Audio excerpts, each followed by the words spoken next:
आज उत्तर प्रदेश के चुनावी रण में फिर उतरेंगे गृह मंत्री अमित शाह। औरैया और मैनपुरी में जनसभा को करेंगे संबोधित। आज कानपुर में भी चुनाव प्रचार करेंगे अमित शाह। 2 जगहों पर डोर टू डोर कैंपेन में लेंगे हिस्सा। उत्तर प्रदेश के सीएम योगी आदित्यनाथ आज करेंगे ताबड़तोड़ प्रचार। कासगंज, फिरोजाबाद, इटावा और कन्नौज में जनसभा को करेंगे संबोधित। केंद्रीय मंत्री नितिन गडकरी भी आज उत्तर प्रदेश में चुनाव प्रचार करने पहुंचेंगे। प्रयागराज में जनसभा को करेंगे संबोधित। समाजवादी पार्टी अध्यक्ष भी आज रायबरेली, फतेहपुर और उन्नाव में करेंगे चुनाव प्रचार। कार्यकर्ता सम्मेलन में लेंगे हिस्सा। उत्तर प्रदेश के कानपुर देहात से अखिलेश पर जमकर बरसे पीएम मोदी। कहा, परिवारवादियों का बस चले तो हर मोहल्ले को बना दें माफियागंज। पीएम मोदी का सपा और आरएलडी गठबंधन पर अटैक। जो हर चुनाव में साथी बदलता है वो क्या आपका साथ देगा। झांसी में गृह मंत्री अमित शाह का आरोप। अखिलेश ने 5 साल में परिवार के 45 लोगों को अलग अलग पदों पर बैठाया।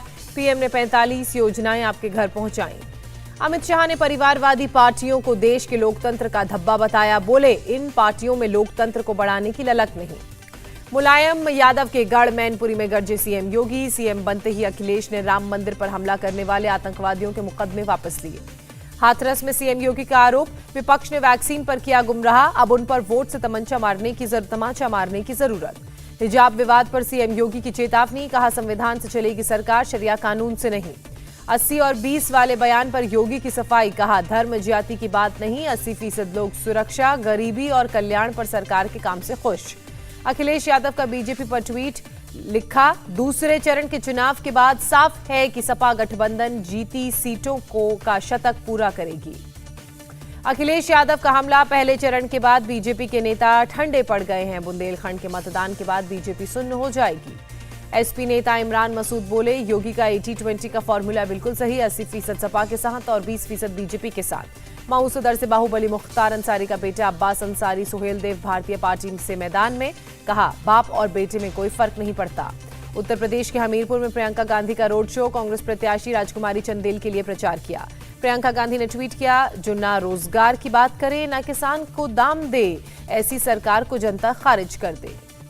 16 फरवरी को कानपुर में प्रचार करेंगी प्रियंका गांधी। कांग्रेस के पक्ष में बनाएंगी माहौल। बीएसपी अध्यक्ष मायावती का दावा, अच्छे दिन वापस लाने के लिए चुनाव में पूरी ताकत से लड़ रही है बीएसपी। शाहजहांपुर में बीजेपी कार्यकर्ताओं का हंगामा। सपा प्रत्याशी के घर पर किया पथराव। सपा नेताओं पर पैसे बांटने का आरोप लगाया। शाहजहांपुर के निगोही में चुनाव में गड़बड़ी को लेकर जोरदार हंगामा हुआ। पुलिस को करना पड़ा लाठीचार्ज। डुमरियागंज से बीजेपी उम्मीदवार राघवेंद्र प्रताप सिंह का धमकी वाला वीडियो वायरल हुआ। चुनाव जीतने के बाद मस्जिद से लाउडस्पीकर उतरवाने की बात कही। राघवेंद्र प्रताप सिंह की नुक्कड़ सभा के दौरान होने लगी थी अजान। कहा, कल ही चेक करता हूं कागज है या नहीं। सुहेल देव भारतीय समाज पार्टी ने चुनाव आयोग पर लिखा पत्र। अरविंद राजभर के वाराणसी की शिवपुरी सीट से नामांकन के दौरान हमले का लगाया आरोप। वाराणसी में एसबी अध्यक्ष ओम प्रकाश राजभर ने अपने प्रत्याशियों के लिए सिक्योरिटी की मांग की। यूपी विधानसभा चुनाव के दूसरे चरण में 64% से ज्यादा हुआ मतदान। सोमवार को 55 सीटों पर डाले जाएंगे वोट। उत्तर प्रदेश के सहारनपुर में सबसे ज्यादा 67% हुआ मतदान। मुरादाबाद में 65, बिजनौर में 61% वोटिंग। उत्तर प्रदेश बीजेपी ने फर्जी मतदान को लेकर चुनाव आयोग से शिकायत की। लिखा, बुर्के की आड़ में हुई फर्जी वोटिंग। चुनाव आयोग से मिला बीजेपी डेलीगेशन। पंजाब का सीएम कभी हिंदू नहीं हो सकता वाले बयान को लेकर कांग्रेस की शिकायत की। सपा ने लगाया वीवीपैट मशीन में खराबी का आरोप। कहा, सहारनपुर की बेहट में सपा को वोट देने पर वीवीपैट से निकली बीजेपी की पर्ची। वोटिंग के समय सीएम योगी का इंटरव्यू टेलीकास्ट करने को कांग्रेस ने बताया आचार संहिता का उल्लंघन। चुनाव आयोग से की शिकायत। उत्तराखंड में 65% से अधिक हुआ मतदान। सोमवार को सभी 70 विधानसभा सीटों पर वोटिंग हुई। गोवा को 40 सीटों पर जबरदस्त वोटिंग यहां देखने को मिली। करीब 79% हुआ मतदान। बीजेपी अध्यक्ष जेपी नड्डा आज पंजाब के चुनावी दंगल में उतरेंगे। मौर मंडी, बलुआना और जलालाबाद से करेंगे जनसभा। रक्षा मंत्री राजनाथ सिंह भी आज पंजाब दौरे पर रहेंगे। फरीदकोट, मुक्तसर और डेराबस्सी में रैली को करेंगे संबोधित। कांग्रेस नेता राहुल गांधी भी आज पंजाब में ठोकेंगे ताल। पटियाला, मनसा और बरनाला में रैली को करेंगे संबोधित। कांग्रेस महासचिव प्रियंका गांधी रोपड़ और अमृतसर में करेंगी चुनाव प्रचार। डोर टू डोर कैंपेन में लेंगी हिस्सा। पंजाब में अकाली दल आज चुनाव घोषणा पत्र जारी करेगी। पार्टी अध्यक्ष सुखबीर बादल चंडीगढ़ से करेंगे प्रेस कॉन्फ्रेंस। दिल्ली के सीएम अरविंद केजरीवाल भी आज पंजाब में करेंगे चुनाव प्रचार। लुधियाना में 6 जगहों पर नुक्कड़ सभा। पंजाब की जलंधर में पीएम मोदी ने किया प्रचार। प्रियंका, राहुल, चन्नी, केजरीवाल और अकाली दल पर साधा निशाना। पीएम ने पंजाब में एनडीए की सरकार बनने का दावा किया। कहा, नए पंजाब में माफिया भ्रष्टाचार के लिए कोई जगह नहीं होगी। पीएम मोदी का प्रियंका पर तंज, कांग्रेस की सरकारें रिमोट कंट्रोल से चलती है, रिमोट वाली सरकार पंजाब का हित नहीं कर सकती। पीएम बोले, गांधी परिवार पंजाब से अपनी पुरानी दुश्मनी का बदला ले रहा है। पीएम ने पंजाब में सुरक्षा को लेकर चन्नी सरकार को घेरा, बोले मंदिर भी जाना चाहता था पर पुलिस ने रोक दिया। अकाली पर भी बरसे पीएम मोदी, बोले अपना बड़ा भाई माना मगर हमारे साथ अन्याय हुआ। पीएम का केजरीवाल पर भी अटैक, पंजाब को नशा मुक्त करने की बातें करने वाले दिल्ली के गली मोहल्लों में ठेके खुलवा रहे हैं। सीएम चन्नी ने युवाओं को 1 लाख सरकारी नौकरी देने का वादा किया, बाहर पढ़ाई के लिए मिलेगा interest free loan. CM Channi का ऐलान, पंजाब में फी रेगुलेशन कमीशन का होगा गठन, कॉलेजों और यूनिवर्सिटी में होगी एक समान फी। पंजाब के होशियारपुर और फगवाड़ा में अरविंद केजरीवाल का रोड शो, बड़ी संख्या में जुटे समर्थक। पंजाब के होशियारपुर में राहुल गांधी की रैली, कहा रोजगार पर क्यों नहीं बोलते प्रधानमंत्री।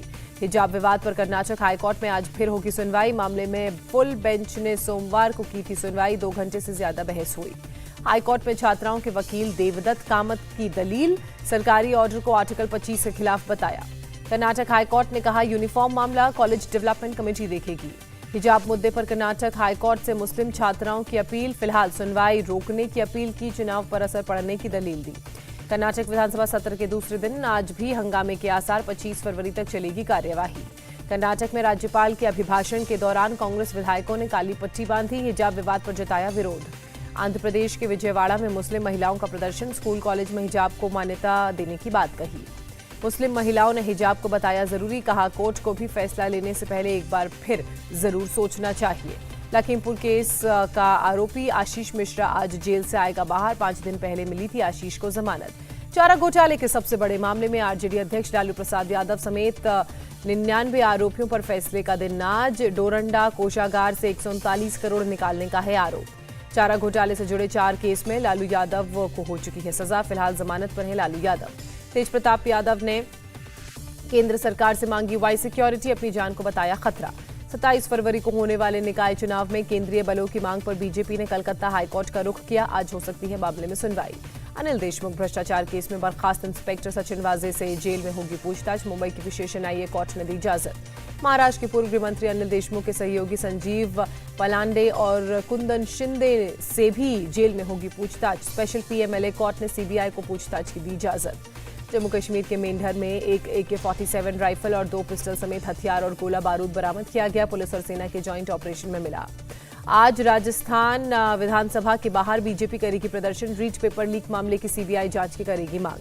राजस्थान की पूर्व सीएम वसुंधरा राजे ने सीएम अशोक गहलोत को चिट्ठी लिखी, राजस्थान को राजभाषा का दर्जा देने की मांग की। टाटा ग्रुप ने एल्को आईसी को बनाया एयर इंडिया का सीईओ, तुर्की एयरलाइंस के पूर्व सीईओ है आईसी। जनवरी 2022 में खुदरा मुद्रास्फीति बढ़कर 6% से ज्यादा हुई, सरकार ने दी जानकारी। भारत के निर्यात में 23.5% से ज्यादा की बढ़ोतरी, वाणिज्य और उद्योग मंत्रालय ने दी जानकारी।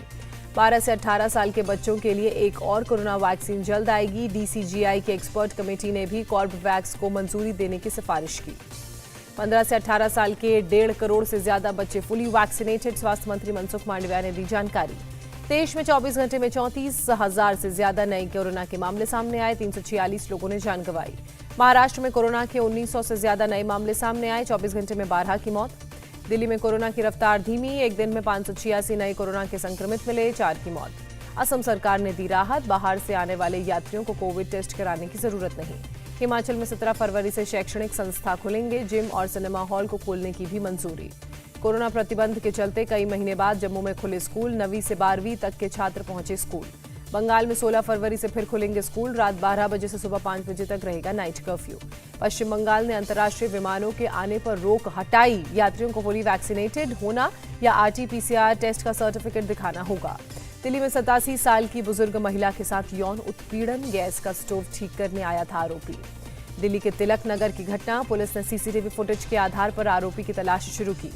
मुंबई के वेस्टर्न एक्सप्रेस हाईवे पर हादसा, 11 साल की बच्ची की रोड एक्सीडेंट में जान गई। पुलवामा में शहीद 40 CRPF के जवानों को दी गई कल श्रद्धांजलि, पुलवामा अटैक के 3 साल बीते कल हुए पूरे। अनंतनाग में भी पुलवामा टेरर अटैक में शहीद जवानों को दी गई श्रद्धांजलि, स्थानीय लोगों ने कैंडल मार्च निकाला। रूस ने क्रीमिया में की मिलिट्री ड्रिल, यूक्रेन से तनाव के बीच युद्धाभ्यास। ड्रिल के दौरान सैनिकों ने मोर्टार के साथ की ट्रेनिंग, रक्षा मंत्रालय ने जारी किया वीडियो। रूस और बेलारूस की सेना ने भी किया संयुक्त युद्धाभ्यास। बेलारूस के बॉर्डर पर युवा वायुसेना ने भरी उड़ान। यूक्रेन की सीमा के पास रूस और बेलारूस की थल सेना से ने भी संयुक्त युद्धाभ्यास किया। रूसी रक्षा मंत्री ने तस्वीरें जारी की। रूसी राजनयिक की राष्ट्रपति पुतिन को सलाह। यूक्रेन पर तनाव के बीच पश्चिमी देशों से बातचीत करने को कहा। यमन में सऊदी की अगुवाई वाला गठबंधन सेना का हवाई हमला। एक संचार कंपनी के ब्रॉडकास्ट स्टेशन की बिल्डिंग को तबाह किया। सूडान में हुए सैन्य तख्तापलट के खिलाफ प्रदर्शन जारी। सैकड़ों लोग सड़कों पर उतरे। जर्मनी में 2 ट्रेनों की टक्कर। हादसे में एक शख्स की मौत, कई लोग घायल। न्यूजीलैंड में वैक्सीन अनिवार्य किए जाने का विरोध जारी। लोगों ने किया प्रदर्शन।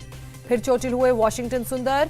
वेस्टइंडीज के खिलाफ T20 सीरीज से सुंदर हुए बाहर। वेस्टइंडीज के खिलाफ अब T20 जंग की तैयारी। भारतीय खिलाड़ियों ने शुरू किया अभ्यास। बुधवार से दोनों टीम कोलकाता के ईडन गार्डन स्टेडियम में 3 मैचों की T20 सीरीज खेलेंगी। इंडिया टीवी हर वक्त हर जगह डाउनलोड करने के लिए सर्च करें India TV news Google play store या ऐप स्टोर पर।